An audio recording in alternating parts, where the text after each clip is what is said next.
Grocery shopping වලදී මේ පුංචි සරල කරුණු ගැන ඔයත් සැලකිලිමත්ද? බලන්නකෝ ඔයත් මේ ටිප්ස් දන්නවද කියලා.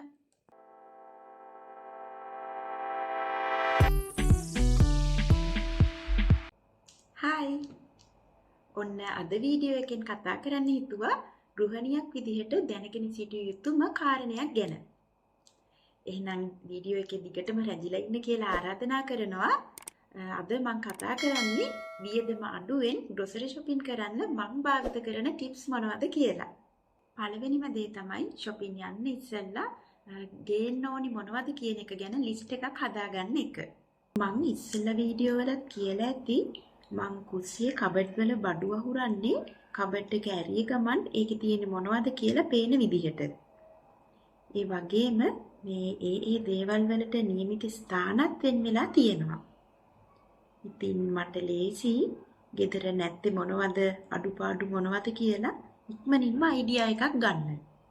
ඒ වගේම තමයි ඔයාට ඒ සතියේ මීල් ප්ලෑන් එක මොකක්ද කියන එක ගැන අයිඩියා එකක් තියෙනවා නම් ඔන්න මේ වැඩේ තවත් ලේසියි.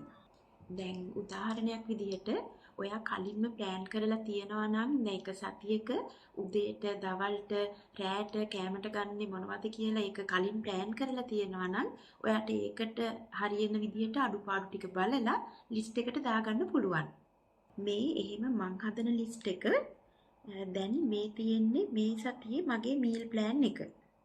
එතකොට ඒකට අවශ්‍ය ගෙදර නැති දේවල් මොනවද බලලා මං ලිස්ට් එකට දාගන්නවා.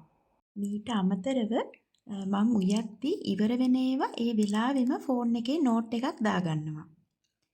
ඒ විදිහට ෆෝන් එකේ ලිස්ට් එකට එකතු වුණ දේවල්, මේ මීල් ප්ලෑන් එකට අවශ්‍ය ගෙදර නැති දේවල් සහ මේ එදිනෙදා අත්‍යවශ්‍ය වෙන ගෙදර ඉවර වෙලා තියෙන දේවල් තමයි මගේ shopping ලිස්ට් එකට වැටෙන්නේ. ඉතින් එහෙම හැදුව මේ ලිස්ට් එක ෆෝන් එකට දාගෙන තමයි මං shopping යන්නේ.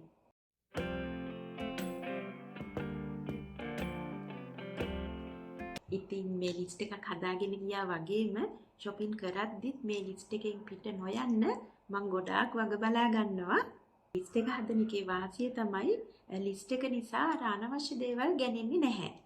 හැබැයි මේ ලිස්ට් එකේ තියෙන ඒවා ගිහාම වෙනස් වෙන වෙලාවලුත් තියෙනවා.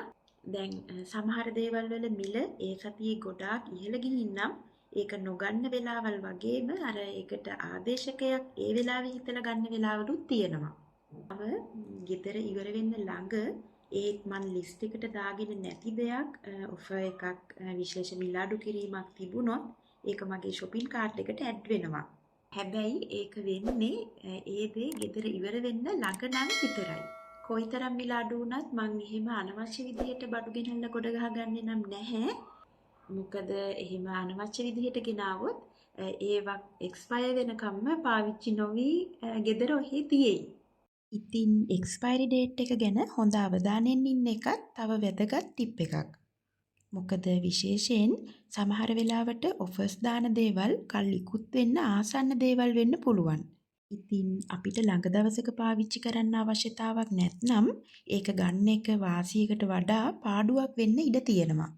එක්ස්පයරි ඩේට් ගැන කියද්දි මතක් වුණ තව ටිප් එකක් තමයි සාමාන්‍යයෙන් සුපර් මාකට් වල රාක්කවල බඩු අහුරලා තියෙන පිළිවෙල. එතනදී ඉස්සරහින් තියන්නේ කල්ලිකුත් වෙන්න දින ආසන්න භාණ්ඩ. ටිකක් රාක්කේ ඇතුළට වෙන්න තමයි එයාලා එක්ස්පයරි ඩේට් එකට තව කල් තියෙන භාණ්ඩ අසුරන්නේ. ඉතින් ඒ ගැන දැනුවත් වෙන එකත් වැදගත් කියලා හිතනවා. මං එළවලු, පළතුරු, පලා වර්ග වගේ දේවල් නම් සතියකට වතාවක් තමයි ගන්නෙ. ඒ කියන්නේ ඒ සතියේ පාවිච්චි වෙන දේවල් ඒ සතියේ ගන්නවා. මොකද වැඩිපුර ප්‍රමාණයක් ගෙනාවට ඒ දේවල් කල් තියාගන්න අමාරුයි. වේලෙනවනේ. මේ සතියට වතාවක් ඒ දේවල් ගේන නිසා හැම වෙලාවෙම අපේ ගෙදර භාවිත වෙන්නේ ඉතින් ෆ්‍රෙෂ් එළවලු පළතුරු.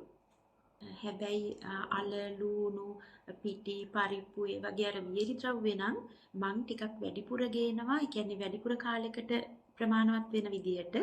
ඊළඟ ටිප් එක තමයි සමහර වෙලාවට තනි භාණ්ඩය මිලදී ගන්නවට වඩා දෙකක් තුනක් එකට තියලා තියෙන ඒවා මිලට ගන්න එක වාසියි. තව දෙයක් තමයි එකම දේ පොඩි එක ගන්නවට වඩා වාසියක් තියෙනවා බොහෝ විට ඒකේ ලොකු එක ගන්න එකේ. මේ බලන්නකෝ මේ බ්‍රෙඩ් ක්‍රම්ස් ග්‍රෑම් 425යි ග්‍රෑම් 288යි. ඊළඟට අපි ෂොප් එක ඇතුලේ shopping කරන පිළිවෙලත් වැදගත් වෙනවා. ඉතින් මං ගන්න ඕඩර් එක කියන්නම්කෝ. ඉස්සෙල්ලම වියලි ද්‍රව්‍ය, ඒ කියන්නේ පරිප්පු, හාල්, තෙල් ඒ වගේ දේවල්. ඊළඟට එළවලු පළතුරු, අන්තිමට තමයි මස් මාළු බටර් වගේ දේවල් ගන්නෙ. ඉතින් ඒ පිළිවෙලට ගියාම අපි වියදම් කරන මුදලට ගැළපෙන විදිහට හොඳ ක්වොලිටි බඩු ටිකක් ගෙදරට අරන් එන්න පුළුවන්. දැන් ඉතින් ඔයා විනාඩි 10න් 12න් shopping කරලා එනවා නම් ඒක ඒ හැටි ගැටලුවක් වෙන්නේ නැහැ. ඒ වුණාට ඉතින් අර සාමාන්‍යයෙන් අපි සතියකට හෝ මාසෙකට වගේ බඩු ගන්න ගියාම ඉතින් ටික වෙලාවක් ඒ shop එකේ රැඳෙනවානේ. අන්න එන්නේ ඒ වගේ වෙලාවවලදී මේක වැදගත් වෙනවා. ඉතින් තව මගේ ටිප් එකක් තමයි පුළුවන් තරම් ජංක් ෆුඩ් අඩු කරන එක. ඒ කියන්නේ චොක්ලට්, බිස්කට් වගේ සීනි අධික ආහාර, තෙල් අධික ආහාර, තව ඔය චිප්ස් වගේ දේවල් එහෙම ඒවා. ඉතින් ඒවා shopping list එකෙන් අඩු වෙන තරමට අපේ පර්ස් එකට වගේම හෙල්ත් එකටත් වාසියි. මොකද ඉතින් ඕවා මේ ගෙදර ගෙනාවොත් තමයි වැඩිපුර කැවෙන්නේ. ඉතින් මං ඒ දේවල් පුළුවන් තරම් පළතුරු වලින් රීප්ලේස් කරනවා. ඉතින් එතකොට ඇත්තටම මේ යන වියදමත් අඩු වෙනවා. මෙතනදී මේ කියන්න ඕනි තව විශේෂම ටිප් එකක් තමයි ඔයා shopping යන්න ඉස්සරලා හොඳට කෑම කාලම යන්න, මොකෝ බඩගින්න නම් යන්න එපා. එහෙම වුණාම මේ අපිට නොදැනුවත්වම ජංක් ෆුඩ් ගොඩක් අපිට ගැනෙනවා. ඉතින් මේ අත්දැකීමෙන්මයි කියන්නේ. ඒ ටිප් එක ඉතින් ඇඟටත් ගුණයි පර්ස් එකටත් වාසි. තව දෙයක් තමයි මං සාමාන්‍යයෙන් දෙයක් ගන්න බ්‍රෑන්ඩ් එක ගොඩක් දුරට වෙනස් කරන්නේ නැහැ. ඒ කියන්නේ ග්‍රොසරි shopping වලදී මං අලුත් අත්හදා බැලීම් වලට යන්නේ නැහැ බොහෝ දුරට. මන් දන්නේ ඉතින් ඔයාලා මේකට එකඟ වෙයිද නැද්ද කියලා. ඉතින් ඒකත් මගේ එක ටිප් එකක්. ඒ කියන්නේ දෙයක් එක බ්‍රෑන්ඩ් එකකින් හොඳයි කියලා හිතුනොත් මං දිගින් දිගටම ඒකම තමයි ගන්නේ බොහෝ දුරට. කලාතුරකින් හරි වෙනත් බ්‍රෑන්ඩ් එකකට යනවා නම් මං ඒකේ තියෙන පොඩිම ප්‍රමාණයක තමයි අරගන්නේ මුල් වතාවේදී. ඒ වගේම තමයි සමහර වෙලාවට එකම දේ වුණත් බ්‍රෑන්ඩ් නේම් එක අනුව මිල ගණන් වෙනස් වෙන වෙලාවල් තියෙනවා. ඒ ගැනත් සැලකිලිමත් වෙන්න ඕනි. ඉතින් තව දෙයක් තමයි shopping යද්දී සුපර් මාකට් වලින් දෙන මෙන්න මේ ඒ සතියේ offers තියෙන මේ leaflet එකත් රිෆර් කරන්න ඔයාට වෙලාවක් තියෙනවා නම් ඇත්තටම ඒකත් වාසියක් වෙනවා.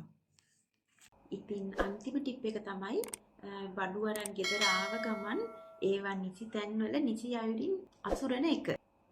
ෆ්‍රිජ් එකට දාන්න ඕනිය, ෆ්‍රිජ් එකට, කබඩ් වලට, තව බෝතල් වලට දාන ඒවා ඒ විදිහට එහෙම අහුරන එකත් ඉතින් වැදගත් වෙනවා.